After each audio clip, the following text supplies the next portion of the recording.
All right, everybody, welcome back to the Freedom Formula. Today, I have a very special guest, Mario, which found out he's from Florida. I'm in Jersey. You guys Yes. know Florida is way too hot, way too humid, but I do enjoy going there December, January, February. Either which way, sounds like there's some rain down there right now. We're actually having a nice 80-degree day here in Jersey. Mario, welcome to the show, man. I appreciate the time, and honestly, just looking forward to learning about you and who you are, what you do, and kind of how you got here. So just kick it off. And who are you, man? Like, what do you do? Yeah. So Mario Payne, I am here in the mecca of finances. I'm just lying, but square foot wise, believe it or not, the largest city in America, Jacksonville, Florida. One of the worst football teams, but it's okay. We're getting better. We got Travis I'm Hunter, a I'm a but I'm Giants here. fan, dude. You can't take that title. Uh, You you hey, lose well, that you guys battle won right some now, Super real hard. Bowls. Yeah, oh, you're right now. Yeah, right now. Of course. Yeah, of course. Right now. Right now. I got four clients that play for the Jaguars. I might as well stop talking about them. But yeah. But here in Jacksonville, originally born and raised in Cincinnati, Ohio. I went to, which is a story by itself. So just from a pure like you can do it standpoint, like I had my GPA in high school was a 1.8 because my freshman year I was instigating fights, just skipping class, just being a bad ninth grader, just being a bad just kid. I wouldn't do like drugs or stuff, but just instigating, talking back to teachers. So they kicked me out. So I was expelled from my ninth grade year, half my year. So that Wow. means half the year in ninth grade, I had nothing but zeros, right? So that means my 10th grade year, 11th grade year, 12th grade year, even though I got A's and B's, I graduated with a 1.8. So I applied. Like I wanted to originally go to Ohio State because I'm from Cincinnati. Go Bucks, OHIO. So that didn't work. So basically, it was two different schools that basically I applied for that said yes to me. Alabama State or Tennessee State, which is an HBCU, which I like going to. So Tennessee State said yes. So they said yes to me with a 1.8 GPA, even though to get in it was a 2.5. So I had to take remedial courses. But I say that to say why it's so important to believe in yourself, even if you make bad decisions. Like now, today, years later, I'm actually on the Tennessee State University Foundation Board. Like me and other people manage the endowment for the whole university. Like we raise money, been able to talk to, our famous donors, talk to them, help individuals, help raise money. So kind of long story short, like if you have made a bad decision in your life, it's okay. Life happens. At least we're living, and I'm a human testament of it today. Like I made bad decisions my ninth grade year in the same university that said yes to me when everybody else said no. Now I'm raising money for them for scholarships, and half people go to our university today. That's awesome, man. Like I wasn't. I mean, I certainly wasn't a bad kid in school. I was a medium, middle of the road, mediocre kid. In high school, I ended up getting better grades, and I was just way more regimented. Went to college, got really good grades, but I left after 2 years. And it's you just kind of learn. But like the fact that you got expelled and then turned around and able to like now lead a different school's endowment and everything like that is incredible. So good job on that, dude. Not many people have that story.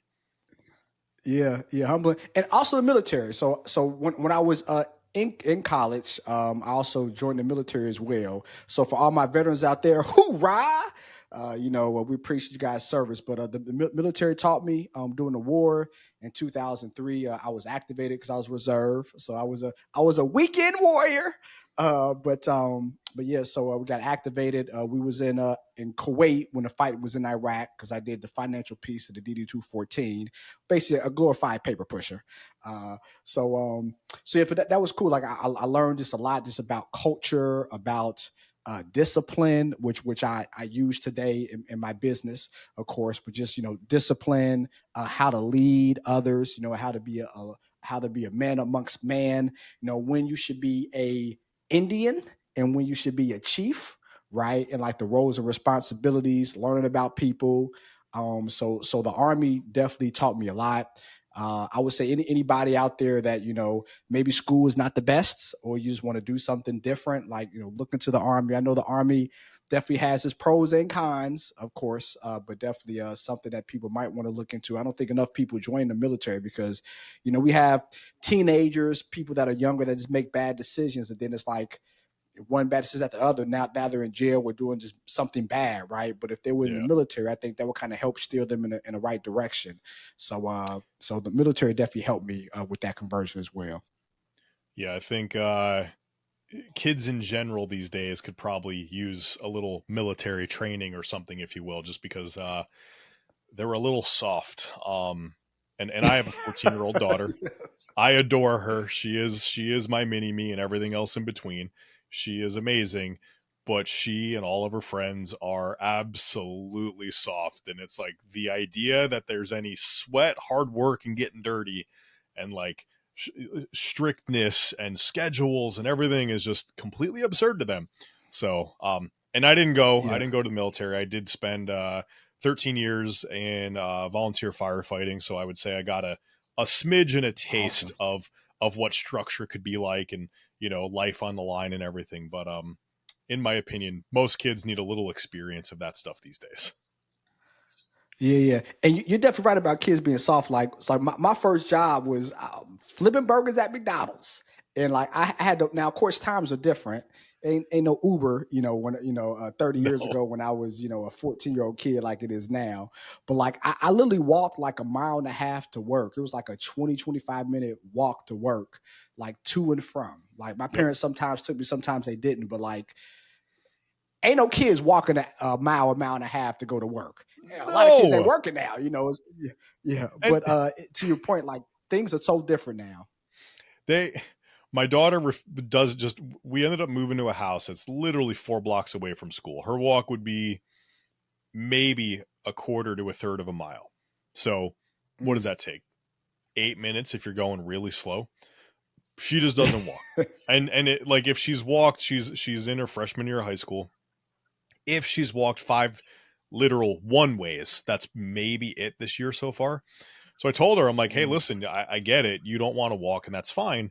Once you get your license, you're only allowed to drive to school the amount of times you walked to school when you didn't have your license. Oh. I am going to drive you every other day, and I promise you, you will be the kid who has their license and their dad is still driving them, just to prove the point. And Mm. I don't think she believes me because she still ain't walking. So I can't wait for those drop offs. Like, that's going to be really good content time, and just the look on her face and her friends looking at her, like, what's going on. I'm dead Yeah. serious. If you're watching, it's going to happen. But yeah, and the other thing, one of her friends, she's 15 now, she got a job. She's working like 20-ish hours a week, but every other week she's bringing home a paycheck for like $700-800. I'm like, my first job was $6 an hour, and also, like, that wasn't the one that was off the books where it was like $3 an hour plus tips. Like, Yeah, it's just yeah, mind blowing to me how much money they get paid nowadays to be 15 years old and move some things around. yeah. That's crazy. Not crazy. Yeah, that's very, very So true. I think I got like $6.50. My first job, my very, very first job, I was a caddy. Like, I was 12 years old. Well, actually, I cut grass when I was 10. I was like my entrepreneurship aha moment, why I'm an entrepreneur now. But I cut grass like $15 a yard, just like the block around me. And then I yep. was a caddy for a year because I watched Tiger Woods. I wanted to be a golfer, I guess. So I was a caddy for a couple of years, and then when I got my real first job was flipping burgers. And then I worked in a call center, and Okay. then college, and then the rest is history. There we go. Well, tell us what you do, man. Like, what do you spend your time? What problems do you solve? Who are you helping these days? What does Yeah. business and everything kind of look like now for you after, so we've gone through school, we've gone college, we've gone spent some time in the army. Like, what do you do now? Now, business is amazing. I run basically two businesses, 2 7-figure businesses a year. So I'm just more than 7-figure business a year, but just extremely blessed. So we have one of the largest black-owned investment firms here in Florida, where we invest people's money. I'm a certified financial planner, but it's not just about investing money though. Like that's like that's the core thing, but we do more from a coaching standpoint. So yes, we help clients with their money. We help reduce their taxes. We help create tax savings, but we do coaching. So I call myself the financials advisors advisor, right? We have financial Yep. advisors that are clients of ours because we find ways to have you grow your money and then coach you through it. So we have coaching calls for our clients on Wednesdays, the first and third Wednesday, which I had before I hopped on here, where we basically pour into people's finances. People ask questions, how they can scale their business, how they can reduce money on taxes, what strategies to use to manage their money, and we help coach that. My coach is Myron Golden. If you're familiar with Myron Golden, that's actually my coach. That's my mentor. I pay him over $55,000 a year for coaching, and been doing it for a while. So if you're a player in the game, got to be coached. Michael Jordan. Now I know some people like LeBron. I know y'all LeBron fans out there. LeBron's a great basketball player. I know, but my GOAT, my greatest of all time, is Michael Jordan. And Michael Jordan's coach was Phil Jackson. Kobe Bryant, great basketball player. His coach was Phil Jackson. So anyone out there who is trying to do something in business or in finances or just in life, I recommend a coach. I am big on that. That's why I pay so much for coaching. And that's why within our investment firm, even though we help people, we do it through coaching.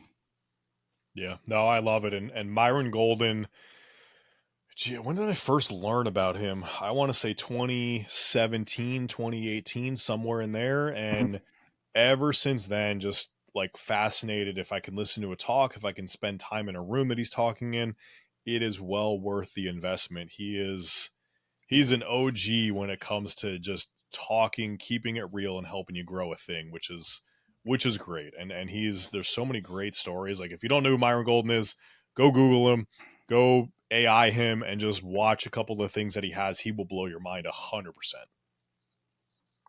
Yeah, and take it a step further, like I just learned so much just about myself and what I can do. So for like you, so again, I've been a certified financial planner for 14 years. I've been practicing for 18 years. I launched with me and my business partner. We launched the ETF on the stock market, the first black-owned, fully AI-powered ETF for the market back in the year 2022. The symbol is Let Be, LETB. Google it.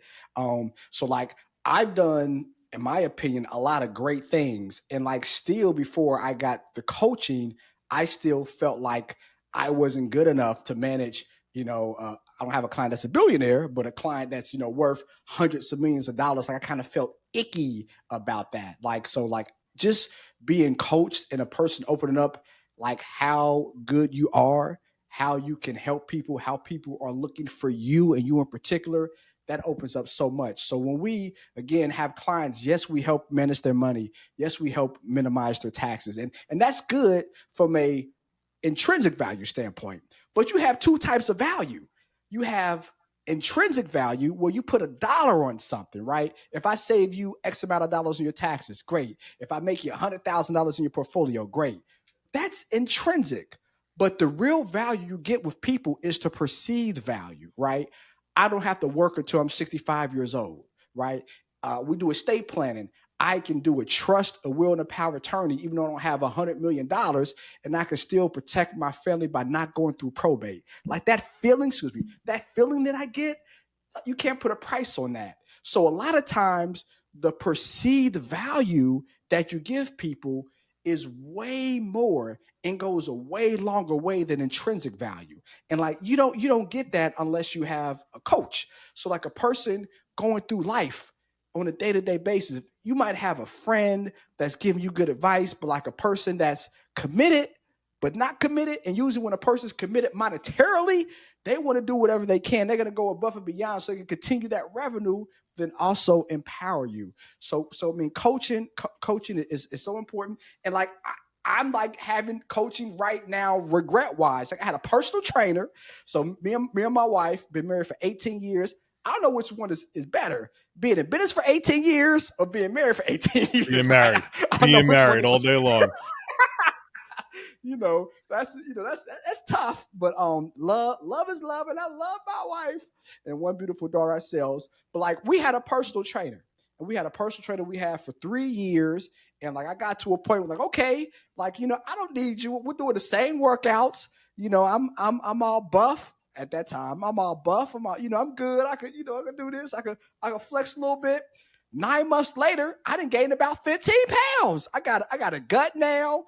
My custom suits look like they too custom, right? So even though I knew the drills, I was waking up in the morning time, because we have at our house we have like a pool room that we turn into a gym.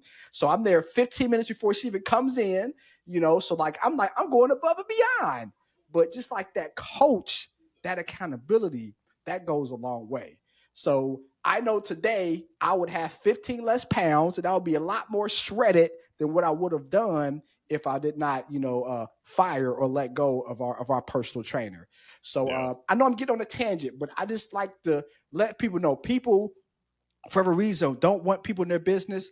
I recommend a person doing your finances, don't do it yourself. Have somebody do it for you. Now, they're not going to do it for you. You're going to bounce ideas off each other and you're going to do it as well, but have a person that holds you accountable. Don't do your own taxes. Have a tax preparer. Also, have a tax strategist, because a tax preparer by him or herself or CPA, their job is not to save you money. Their job is to file your taxes so you're not audited, right? So have a person that strategizes to make sure that you have things in place so that you can have the less taxes possible to pay. And then, of course, as well, as I said, from an investment standpoint, but we do that, but then we do it with coaching as well. So not only do we do it because I'm a certified financial planner, but we also coach people, and like fusing those two together, we're just getting just the most success. So, I mean, the past 2 years of me introducing coaching in my 18-year business, we are by far the most success stories that I've had. And I started in 2007. So we started during the Great Recession. So we had a lot of success stories because people ain't blow through their money in 2008. But how I feel about my purpose in life, how I feel about helping people, the cards I'm getting, people are inviting me, clients live out of state. Hey, come for a week, stay in our secondary home or Airbnb for free. Like so much more fanfare I'm getting over the Yep. past 2 years, and that started with the coaching. So I know I got on the tangent, Steve. I know I'm just No, rambling no, no. around, but yeah, Those tangents are good, right? And you mentioned getting rid of the trainer because there was a short term, call it gain on money, but on this side of things, like what's it going to cost you to either go get all those custom suits recustom or get back that 15 pounds, like all those things. So did we actually save money or not? And you mentioned adding to coaching and this other level of your business, and now you're down this road where you've created just great relationships. And like I said to you before we actually truly start recording, this podcast for me is about creating more relationships and more connection in the world, because it's one of the most beneficial things for me. And same experience, like, hey Steve, do you want to go to this really cool place? Like, yeah, how much? Nah, I got it covered, I'm paying for it anyways. And it's not about the money, but it's about the wow, you get invited to be able to go and experience the world with people that are really freaking cool, right? So I appreciate the tangents, I guess I'll say. yeah. So when you talk about relationships, let me ask you a question. So when a person says ROI, what does that mean for you? ROI. Do you in and if we're talking specifically on a relationship side of things, are you truly cheering for me and hoping that I win at the end of the day? Or are you actually like unhappy when I just have a bad day? And I mean that in a way where I think a lot of times people out there are fake and they're, all right, cool, I'm glad you're doing well, or like, oh, they're envious of you or whatever. And on the back end, there's these true negative feelings and are not truly rooting for you. They're not really in your corner. Um, Mm-hmm. so for me, when it comes to relationships and the ROI of a relationship, who can I pour into that's truly pouring into me? And we are both there to help level each Mm-hmm. other up. We're both there to be honest with each other and tell each other what they need to hear, not what they might want to hear. But we can also just have fun and enjoy life and, do things together that are great. So you don't have to be the same business fitness world that I'm in for me to get along. Like, you want to talk money all day, let's do it. I've been trying to teach myself the day trade and everything like that. It's been a year and a half long journey, and I know nothing about the stock market, but I've been making some money on it, right? So like we could talk about that, and that's an amazing thing. So that's my ROI on a relationship, that I would say. What are your thoughts? Yeah. So and when I say ROI, I mean like the acronym. So when people say ROI, they usually think of like return on investment. And I That's actually what I say think of. ROI really, yeah, yeah, yeah. What I say ROI really means relationship over independence, right? So we're Okay. all on our own little islands, just like you day trading. You're on your own, not saying you're on the island, but you're on your own island in New Jersey. Oh yeah, I'm in you my know, little echo day, chamber doing my thing. yeah. Right. So you're day trading. So your wins, yeah, great. Your lows are low, highs are high, right? So we're independent, right? Relationships come in if it's in a group setting, and you learn so much more in a group setting. Number one, you learn about yourself because you're reacting to other people in their situation. So hey, how would I have dealt with that situation? I did deal with that situation. Did I do a good job or bad job doing the situation? People are asking questions that you may had a question but were scared to ask, Yep. or it was a question that popped up that you didn't even know about. And all that is in a community. And when you have communities, you build relationships. Also in business, businesses is not built by just one person. People partner with each other. Like Nvidia. Nvidia is the company of the decade. They have made more money than anybody else this past 5 years. They have relationships with so many companies. Corv, right? Corv, um, Soundhouse, symbol SOUN, one of the stocks of the year because of their relationship with NVIDIA. NVIDIA uses Palantir, symbol PLTR. Not stock advice, because I'm a certified financial planner. If you're my client, it's stock advice. Everybody else, just information.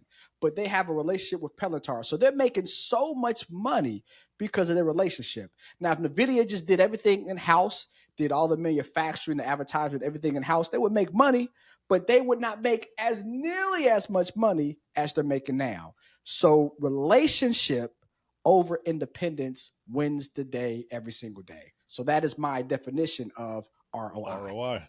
I like it. I like that a lot. And it's there's an African proverb, and I'm gonna probably butcher it real quick here, but if you want to go fast, go alone. If you want to go fast, go alone, but if you want to go far, go together.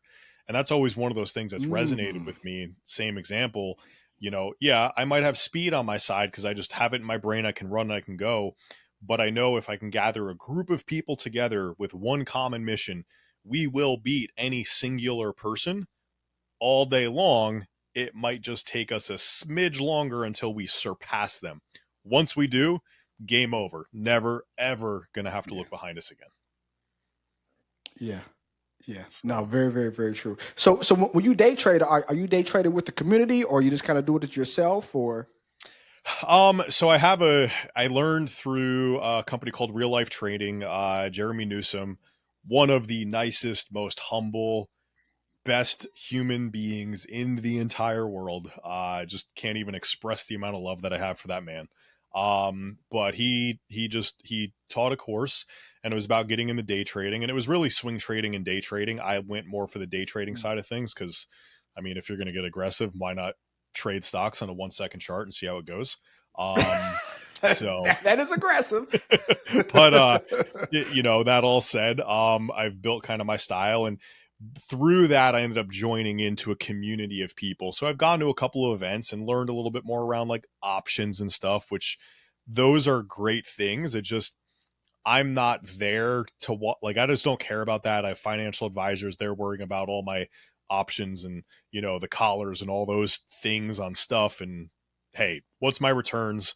Let's discuss what we want to do, what's our plan, etc. And that's all I want to be involved there. Day trading is like learning a skill. So I'm part of a group, but I'm doing it on my own. I am also working on building a course though that I just want to give out to like business entrepreneurs, to be able to start to learn, because I think understanding the market is an important aspect for most entrepreneurs. Do they have to day trade? Absolutely not. But anything you can do on a 1 second Yeah, chart, you can do on a 1 minute chart or a 3 minute chart, 1 hour chart, 1 day chart, or so on. And understanding what's going on and reading that is a powerful tool. even if you're just communicating with the people who are managing your money, so that way you understand it and you can like Yeah. manage it better. Yeah. So Oh no, you're speaking to the choir with that one. I have so from like a day trading standpoint, even though I do this for a living, I don't even day trade, but like just getting information, and to your point, having those more detailed conversations with your financial advisor, it just makes him or her know what you want, what you're expecting from a return standpoint, how much risk you want to put into an investment. So I think that's great. I like that coursework too, because could you teach people, right? Like yeah, in the Bible, the Lord could have did two things. He could have got fish for everybody. Hey, there goes fish. Or he could teach people how to fish. yes, Jesus taught sir. people how to fish. Because when you do something and something's not done for you, you appreciate it more and you do more of it. So you not only doing it yourself, but showing people as a business owner, this is my journey. This is how I did it. You don't got to spend hours out the day to look at charts. You can do the 1 minute, 3 minute charts. Be disciplined for 15 to 20 minutes between 9:30 and 10 and do options and have the rest of your day and make more money. It's many business owners that would love to do it, but they don't know how, they don't know who to turn to, and you doing that course to help empower people. So when I go back to that ROI, relationship over independence, right? You creating a community, you having people that have the same business acumen that you have, and that community involvement that builds relationships, it just goes a long way. Yes, it does. Absolutely. Well, we are button up on time, and I'm like, oh, let's keep talking here, but we got to wrap up this first episode quick, and we're going to go ahead and jump in for round number 2. We're going to give you guys some tactical and practical things that you can go take today and potentially investigate, because I know you can't give advice, but we're going to give you some things that you might, conversations you might have with people on how maybe you can save on taxes, think about wealth, or just another way to go and grow your leverage point in life. So, thank you again for the time. Really appreciate it. Before we go, if somebody wants to find you on social media, website, where's the best place to go for them? Yeah. So YouTube is my free content we give everybody. My YouTube channel is at painfulprofits.com. So at painful, PAYNEFUL profits. So you can search me there. Instagram, Painful Profits, almost at 10,000 followers. Not quite, almost there. So Let's my do it. Instagram, Painful Profits, or of course the old way, the old school way, my websites, not my email, www.tomesfinancial.com or www.therelaxinvestor.com. That's my best-selling book, therelaxinvestor.com, that talks about the coaching and how we help people from a practicality standpoint. Amazing. Mario, I appreciate you, man. Thank you so much for your time. Can't wait to jump in around 2, Yes. brother. All right. Peace.